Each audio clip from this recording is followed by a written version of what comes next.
A ver, ayer participé en lo que fue la presentación de la encuesta del Centro Estratégico Latinoamericano de Geopolítica, la CELAC, donde la presentación la hizo su titular, el doctor en economía y director, Alfredo Serrano Mancilla.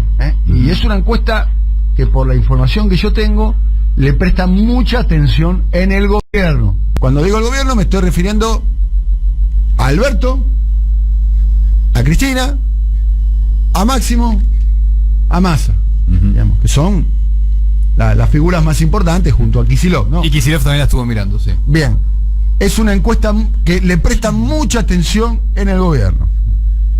Y es una encuesta que se publicó, se hizo pública, muchos datos se hicieron públicos, otros datos, hay muchos datos de las encuestas que no se hacen públicos. Por sus efectos políticos, por demás, y hay muchas encuestas que no se hacen públicas. Hoy las encuestas le están dando al gobierno el triunfo en las PASO a nivel nacional. Hoy las encuestas le están dando al gobierno el triunfo en las PASO a nivel nacional, por una ventaja que va de entre 4 y 6 puntos. Si haces un pool de encuestas, entre 4 y 6 puntos. Y esa ventaja se podría llegar a ampliar en el caso de la provincia de Buenos Aires. Se podría llegar a ampliar en el caso de la provincia de Buenos Aires, que es el territorio predilecto del kirchnerismo, de Cristina Fernández, fundamentalmente. Los optimistas, Dani, ahí dicen un 9 puntos, ¿no? Eso ampliándose en la provincia. Después lo vamos a analizar con Alfredo Serrano Mancilla en un rato. Habla de una diferencia en la provincia de Buenos Aires un poquito menor a esa, a 9 puntos. 9 puntos. A ver, un poco menor. Hay un antecedente que es importante. Yo ya dije lo que pienso de mi encuesta. Usted sabe que nosotros tenemos acá en Siempre Soy una encuestadora, que es ¿Cómo ves la cosa? ¿Cómo ves la cosa SRL? Nuestra encuestadora de ¿Cómo ves la cosa? Claro. Para mí, en este contexto de pandemia, medios, ingresos, inflación, trabajo. No, podemos equivocar o no. En este programa nosotros dijimos acá y mandamos a grabar, estabas vos, Silvio Soler, del único testigo estabas vos. Nosotros dijimos acá en el 2019, ante el agosto, dijimos que iba a ganar por 7 puntos. Y nos equivocamos, porque ganó por el doble. Pero estaban todos diciendo paridad. Para mí, en este contexto, si el gobierno en la provincia de Buenos Aires gana por 1 punto, por 1 voto, para mí es un triunfo muy importante. Y no estoy ironizando ni un poco, porque el contexto es muy difícil. Muy difícil. La pandemia, la situación económica, el ingreso, el salario, la inflación del precio de los alimentos, es un contexto muy preocupante. El mal humor social que produce todo esa sumatoria que estás tirando. Exactamente. Que todo el mundo lo... Y después la situación macroeconómica que vos ves estadísticamente, ves la pobreza y después la ves. La ves caminando por Buenos Aires. Cualquiera de nosotros, si se sienta a tomar un café. Sí, lo que contabas ayer de lo que viste en lo veo un domingo a las 3 de la tarde. Todo el tiempo. Todo el tiempo lo ves. Todo el tiempo lo ves. No es que lo veo yo, lo ven ustedes. No, lo vemos todos. Lo vemos todos. Sí. Y es cierto lo que decías ayer, no es que lo que estamos viendo nosotros te configura la realidad total. Pero bueno, pero tampoco puede ser ciego. Lo que estamos viendo es lo que está sucediendo. No, pues si hablamos entre 3 y todos nos sentamos en una vereda y vemos lo mismo. Bueno, hay una tendencia, si querés, ¿no? Por eso. Así que vamos a estar analizando eso en minutitos, nada más, con Alfredo Serrano Mancilla, analizando un poquitito lo que puede suceder en términos electorales.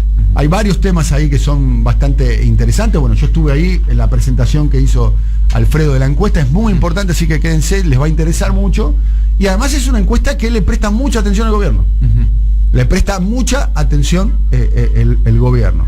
Y tengo entendido que el gobierno está mandando a hacer las encuestas, las que son las más fiables de todas y las más caras de todas, que son las encuestas presenciales. Las encuestas presenciales. Porque hasta ahora venía todo con clásicos. Teléfono. Claro, las tenía muchas a través de IBR o de llamado telefónico, pero con un operador, digamos, que son un poquito más caras que la de IBR. A mí los encuestadores claramente vienen errando. Los encuestadores vienen errando, pero vienen errando la mayoría de ellos. La mayoría de ellos viene errando. En el año 2019 La pifiaron todos. En las PASO no hubo ninguno que haya publicado. Después todo el mundo decía, no, yo lo tenía, pero no lo quise decir. Sí, claro. Sí. ¿En serio? Sí. Yo los escuché. Antes del cierre de la veda le daban la mayoría 2-3 puntos a Vidal por arriba de Kicillof. Sabemos lo que pasó, Dani, ¿te acordás? Claro. El 18% de las PASO, ¿no? El 18% de las PASO. De las PASO. Un resultado de las PASO que sorprendió a toda la Argentina. Sí. A todos nos sorprendió. Porque estábamos todos con los ojos, ¿no? Sí. No esperábamos un resultado así. No esperábamos un resultado. Yo había pronosticado 7 puntos de diferencia en mi mirada en la provincia de Buenos Aires y terminó ganando Alberto por ¿cuánto? En la provincia, Alberto por 14, Kicillof por 18. Bien. Ese fue el a nivel resultado. nacional, ¿cuánto terminó ganando Alberto? Y a nivel nacional, por 14, 15, había ¿no? sido, 12, 13 puntos, Dani, sí, Bien. tal cual. Hasta el propio Alberto se sorprendió. Sí. Y eso Al llevó a otro que día- hicieran un poco la plancha, ¿no? Entre las PASO y las elecciones, que hizo que recortara Macri. Sí, Alberto mucho. hizo la plancha y lo subió arriba de la plancha a Macri. Claro. Sí, para que hunda el país. O sea, mientras un error estratégico que nosotros lo dijimos en ese momento y demás. ¿No? Error estratégico de Alberto, que el pequeño detalle es que lo paga la sociedad y lo paga Alberto. Sí. Alberto jugó algo que solamente existió, ahora se logra verificar después de casi 2 años de mandato, Ahí destacaste. solamente existió en su imaginación. Ayer destacaste la idea fuga de que capitales, Dani, de eso. ¿Eh? La fuga de capitales destacaste ayer de eso, Claro. de lo que pasa en ese periodo.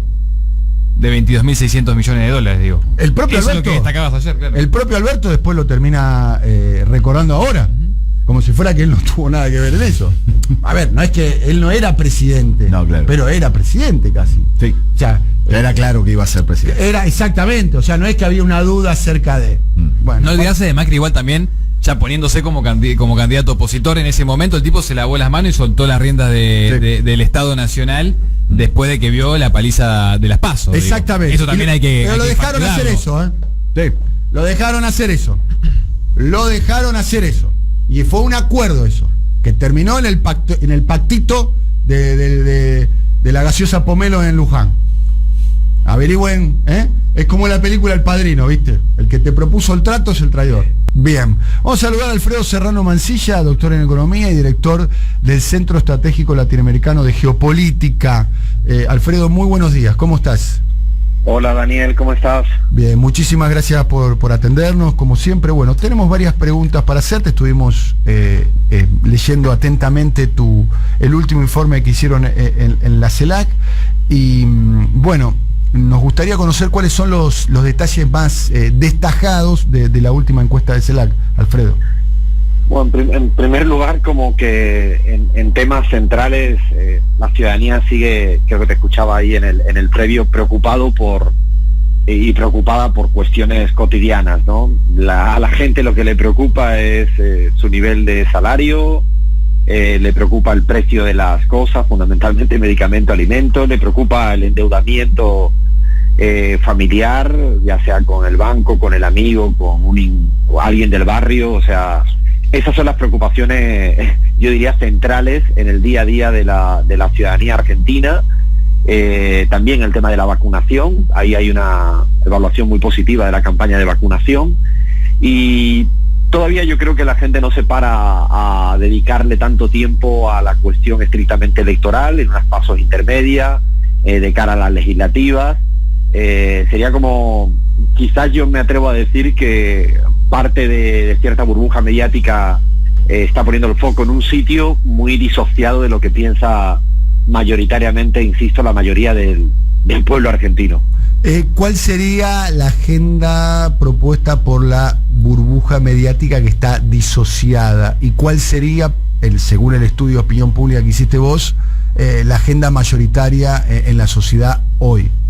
Yo creo que uno de los mejores ejemplos, cuando le hemos preguntado a la ciudadanía por la cuestión del populismo, si eso es un concepto que amenaza la democracia o preocupa en el día a día, y hay una gran mayoría que te dice no, eso no es el tema que a mí me importa. Yo no me levanto por la mañana, me miro al espejo y me pongo a cuestionar si el fenómeno del populismo amenaza las democracias o no, sino mi preocupación es cómo pago los medicamentos, alimentos, cómo afronto deuda, cómo manejo el tema salarial, el tema empleo, el tema de salud, que además cuando hemos preguntado por la cuestión de la salud pública, un sistema integral de salud pública, existe una mayoría a favor de ello. Un poco eso ya nos viene saliendo en las 2 encuestas que hemos hecho en este año 2021.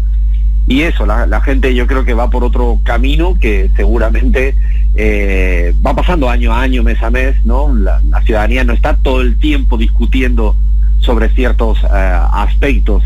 Ya nos pasó con el tema de cuando se ocurrió el escándalo de las vacunas, con el caso Ginés. Sí, la ciudadanía le da una cierta importancia, pero rápidamente pasa otra cosa. Yo creo que algo similar ha pasado con el tema Fotoolivos. Ya sí ocurrió, se valora como un error. Los que dudaban pueden que le quite un poco de adhesión o fidelidad al presidente Alberto. No es mayoritaria la caída por esa situación, yo creo que no es el verdaderamente caso, y el resto de gente puede decir sí, es un error, pero a mí lo que me ocupa y me preocupa es que mi vida en el día a día sea realmente mejor y estoy afrontando situaciones difíciles porque tengo dificultad para afrontar los gastos básicos, y yo creo que esos son los temas que hoy en día verdaderamente, le ocupan a la gente. Alfredo, ¿cuál fue el mejor momento de imagen pública del presidente Fernández? Alberto Fernández parte del año 2020 con una imagen altísima, positiva, 80 o 70. Sin embargo, nosotros como CELAC siempre partíamos de la hipótesis de que ese valor era ficticio, era un valor momentáneo, coyuntural, circunstancial. Lo he dicho muchas veces, no se pierde lo que no se tiene. Ese valor nunca se tuvo, no hay ningún presidente que tenga una imagen positiva sólida de 80 puntos.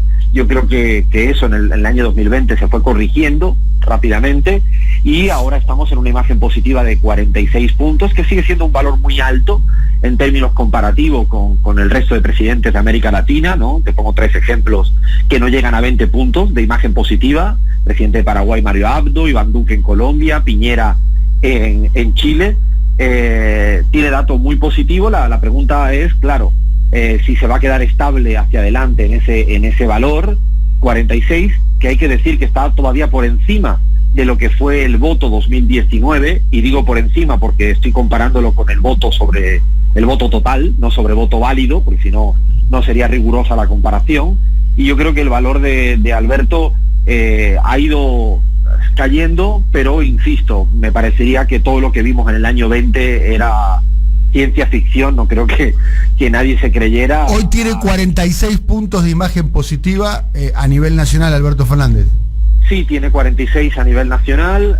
El efecto sería dicho de una manera muy rápida, seguramente hay otros componentes, pero el efecto Fotoolivos tiene una caída de 3-4 puntos, se estabilizó luego de los primeros días, después de la primera semana, pues ya la gente ya pasa página a esa cuestión, o mejor dicho, los que le dicen está bien, ya lo dijeron, o los que dicen ya está mal, ya lo dijeron. Por lo tanto, ahora mismo está estable en un valor 46, que está como 8 puntos por encima de esa gente que le votó sobre el padrón electoral en el año 2019. Todavía es un valor relativamente alto. Es cierto que la tendencia ha sido en caída, pero yo quitaría la caída, al menos para analizarlo. Yo no pondría la caída de 80, yo pondría más bien una caída en torno a 55 46, que podría ser lo que habría que analizar por qué se perdieron esos 11 puntos, y si se va a quedar estable hacia adelante en 46 o no. Yo creo que todavía es muy pronto para aventurarnos a eso. Y en cuanto a la intención de voto a nivel nacional y en el distrito clave por su peso político y su peso electoral, que es la provincia de Buenos Aires, ¿ustedes hicieron algún tipo de encuesta, de número? Sí, Daniel, en eso nosotros no teníamos como un objetivo estrictamente electoral, y de hecho no preguntamos sobre las PASO. Más queríamos tener un poco, ver cómo se distribuían las fuerzas políticas electorales, sí, de cara a la legislativa. En esa proyección nosotros sostenemos que la cosa va a estar más parecida a lo que ocurrió en el 2019, pero con un poco menos holgura de la que hubo en ese momento de las elecciones presidenciales. Yo creo que la diferencia gira en torno a 4 o 5 puntos a favor del Frente de Todos. Estoy hablando sobre el voto válido. ¿En la elección o en las PASO? No, estoy hablando siempre en la legislativa. No hemos medido, sobre todo porque hay un componente territorial muy particular. Hay fuerzas políticas que se presentan en un territorio, en otros no.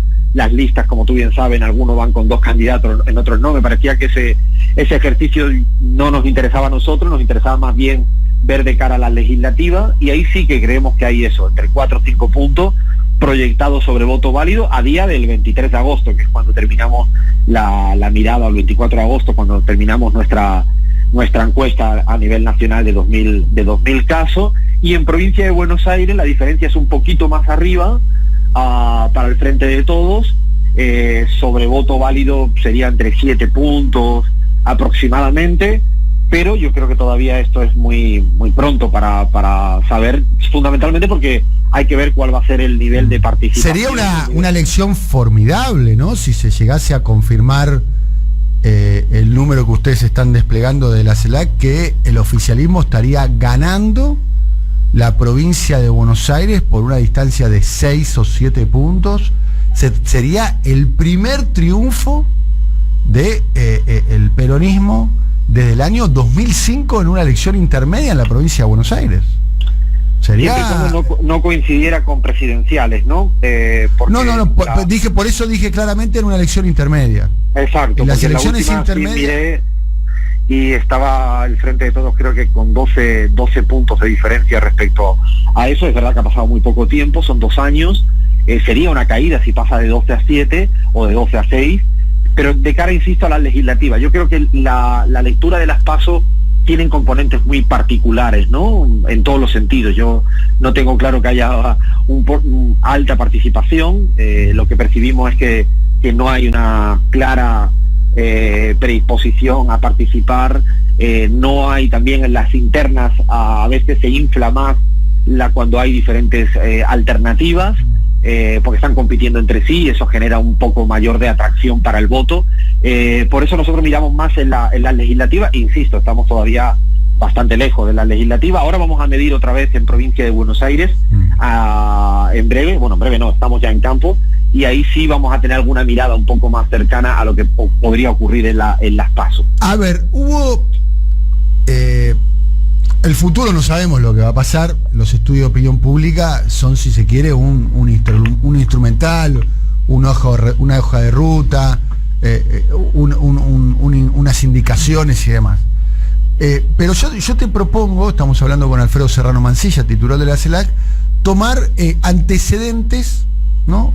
como síntomas de algo que no sabemos cómo se va a expresar, ¿sí? Y te propongo los siguientes antecedentes absolutamente públicos, y me gustaría conocer el análisis tuyo que haces de estos elementos, Alfredo. Primero, las elecciones en Misiones, en Salta, en Jujuy y ahora en Corrientes, donde han ganado los oficialismos, ¿no? Que eran oficialismos opositores a nivel nacional, excepto en el caso de Misiones, que es filo oficialista ahora a nivel nacional, ¿no? Han ganado por una distancia importante, por un lado. En la mayoría de los casos las expresiones peronistas o estuvieron integradas al frente ganador o fueron por afuera y no les fue bien. Caso Jujuy como paradigmático, ¿no? que el peronismo casualmente fue dividido en varias partes y le fue muy mal. Otro elemento importante, baja la participación. Ahí tenemos un síntoma que también se está detectando cierta apatía, ¿no? Con respecto a las discusiones públicas. Sube el voto en blanco, ¿no? o los votos impugnados, que por lo menos en la Argentina es una manifestación de algo que se está generando. Algunos hablan de un escenario de antipolítica, frente al fracaso del macrismo reciente y frente a las dificultades que está encarando o está teniendo en estos momentos el gobierno del Frente de Todo. Y otra cuestión es qué está pasando con el voto joven, frente a fenómenos que son novedosos ahora en la política, por lo menos argentina, por caso los que se autoperciben como libertarios, que por lo que se ve en sus manifestaciones públicas y sobre lo que sucede fundamentalmente en las redes sociales y demás, son muy fuertes, por ejemplo, en YouTube, que es un canal de participación fundamentalmente sub-30 en la Argentina, son jóvenes. La presentación de la candidatura de Javier Milei se hizo en los bosques de Palermo y fundamentalmente había la mayoría de ellos, 8 de cada 10, llamémoslo, eran jóvenes, no todos de clase media o clase media alta, también había jóvenes de otras clases sociales, pareciera ser que está interpelando a otras clases sociales. En todo este escenario, digamos, voto joven que estaría en disputa por un lado, voto en blanco que está creciendo, participación que está bajando, al oficialismo a nivel nacional que le fue mal en las elecciones que se adelantaron, en la mayoría le fue mal. Es más, en la elección del domingo en Corrientes el resultado fue taxativo, además, 75-25. Con todos estos elementos, ¿qué análisis se puede hacer, Alfredo? Pues yo coincido en mucho de lo que dices, Daniel, o sea, con matices, ¿no? Por ejemplo, el tema del liberal, libertario, Milei, jóvenes, sí y no. Yo creo que hay mayor, ¿cómo decirlo?, inflación mediática respecto a este fenómeno que un fenómeno social, ni siquiera masivo entre los jóvenes. Yo creo que ahí ya nos ha pasado más veces. Yo no es la primera vez que escucho esto, las elecciones del 2019 lo escuché, o sea, lo he venido escuchando. Ahora quizás es Milei, pero antes venían otros, en su momento era Expert. O sea, yo he ido percibiendo que esa corriente es una corriente que ciertamente tiene su adhesión, como tú bien dices, en ciertos jóvenes. Yo creo que hay una diferencia entre el capital y afuera. Creo que no es lo mismo este fenómeno. También creo que hay un fenómeno también de jóvenes con determinadas clases. Los barrios populares de jóvenes están menos vinculados a eso, pero es un fenómeno que hay que ver hacia dónde va. Yo creo que hay que ver si esto es flor de un día o sigue, que es lo más difícil en política, ¿no? Yo he visto plataformas políticas que obtienen 20 puntos en un momento determinado y al día siguiente se olvidan. Me ha pasado en España con Ciudadanos, por ponerte un contraejemplo, ¿no? Hoy en día inexistente, desaparecido, y en un momento parecía que iban a llegar a la presidencia. Asterisco. Pasó con Ciudadanos, pero el fenómeno Vox no se desinfla. Acaba de empezar, hay que ver, y aparte tiene un componente que va más allá, sociológicamente arraigada con el franquismo, que son 4 décadas, ¿no?, en España. O sea, no digo que no sé lo que va a pasar con Vox, pero Ciudadanos, UPyD, el mismo Podemos tuvo un momento del momento más álgido, y hoy en día no es una fuerza que no está dentro de las 3 primeras del país, electoralmente y políticamente. Yo creo que soy cuidadoso con estos momentos, insisto, no sé lo que va a pasar hacia adelante, pero sí coincido en lo que creo que hay una apatía. Yo creo que estas elecciones no va a generar una atención mayoritaria de la gente. Yo sí percibo, y esto en virtud de haber medido mucho, que no hay todavía una toma de decisión en un porcentaje alto de la población. Lo que sí diría, Daniel, es que lo que sí creo es que hay 2 bloques ciudadanos donde sí son muy fieles a 2 fuerzas políticas. Ahí sí que creo que más allá de todo esto, la gente que va a votar al Frente de Todos, que votó en el 19 en gran medida, y ahora van a seguir votando, son gente que van a seguir votando, y también ocurre en el otro lado de la vereda política, en el caso de Juntos por el Cambio, gente que van a seguir votando. Yo creo que ahí sí que percibe uno, no digo que sea, o sea, son 2 porcentajes significativos, y luego hay otro bloque, yo ni siquiera me atrevo a decir de esto de Corea del Centro, Avenida del Medio, no, porque es otra dimensión. Nosotros lo hemos medido, le hemos preguntado si son neutrales ante estos 2 espacios, y evidentemente es casi 1/3 de la ciudadanía, que ahí sí que creo que tenemos muchos interrogantes, y yo coincido con mucho de lo que tú dices de la apatía, del voto blanco como protesta. O sea, yo sí creo que ahí hay un fenómeno que cuesta un poco de descifrar, pero eso no quita que haya 2 lugares muy claros, y por eso sí me parece que si cae la participación, si los fieles en ambos lugares van a votar, los porcentajes sobre voto válido van a ser relativamente altos, y ahí quizás se notará un poco menos, pero todavía está, insisto, por ver, porque las pasos suelen tener también un efecto. Los tuvo, ¿no?, en las presidenciales, que cambió relativamente bastante el voto entre una instancia y la otra. Alfredo, ¿cómo estás? Nicolás Márcico te saluda.